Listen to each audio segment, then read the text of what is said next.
निर्माण केलेले होते आपल्याला जाती जातीमध्ये, कारण मोठ्या राक्षसासोबत लढायचंय तुम्हाला. सोपा नाहीये.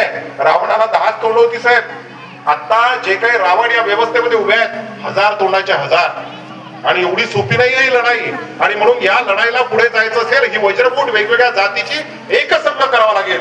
मी अधिक वेळ घेणार नाही. 5:15 वाजताय. 45 मिनिटाचा वेळ, माझी तासिका संपत आलेली आहे. मी जाताना एक कविता आपल्या सर्वांच्या समोर सादर करतो आणि मला परत दूर जायचंय आणि मी निघणार आहे. या ठिकाणी मी आपल्या सर्वांची माफी मागून, आमचे मित्र राठोड सर, मी पुन्हा कधीतरी तुम्हाला ऐकायला येईल, पण मला धामणगावला जायचं आणि वेगळा कार्यक्रम माझा परत आहे. मी वारंवार बौद्ध धम्म परिषदांना येत राहतो, वेगवेगळ्या कार्यक्रमांमध्ये जात राहतो. पुन्हा कधी संधी मिळाली तर पुन्हा बोलायला येऊ. परंतु आज या सभागृहाची माफी मागून मी या ठिकाणावरून निघणार आहे. जाताना एकच कविता आपल्या सर्वांच्या समोर सादर करतो. बाबा,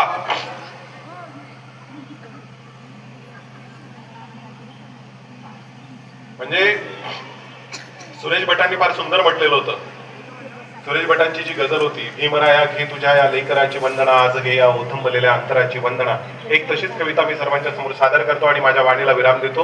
बाबा, बाबा तू इथला वर्गवादी आणि वर्णवाद्यांची कातडी सोडून समतेची न्यू म्हणवलीस. बाबा तू इथला वर्गवादी आणि वर्णवाद्यांची कातडी सोडून समतेची न्यू म्हणवलीस आणि त्यांच्याच तोडीची विद्या घेऊन अनेक विद्यापीठ घडवलीस. बाबा तू इथला वर्गवादी वर्णवाद्यांची कातडी सोडून समतेची न्यू म्हणवलीस आणि त्यांच्याच तोडीची विद्या घेऊन अनेक विद्यापीठ घडवलीस. बाबा तुझ्या कार्याची दिशा इथल्या भांडवलदारांची झोप उडवत होती.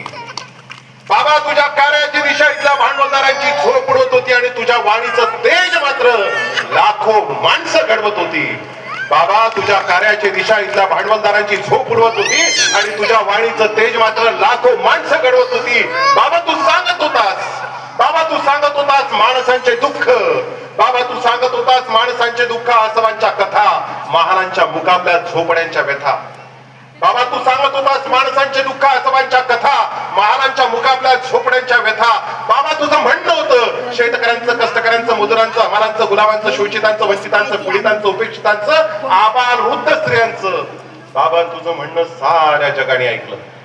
बाबा तुझं म्हणणं साऱ्या जगाने ऐकलं, पण कोणीही तुला पोटाशी नाही लावलं. बरं केलंस बाबा, बरं केलंस बाबा. तू आपली नाळ जोडलीस आणि म्हणालास बुद्धम शरणम गच्छामी. बरं केलं बाबा, तू आपली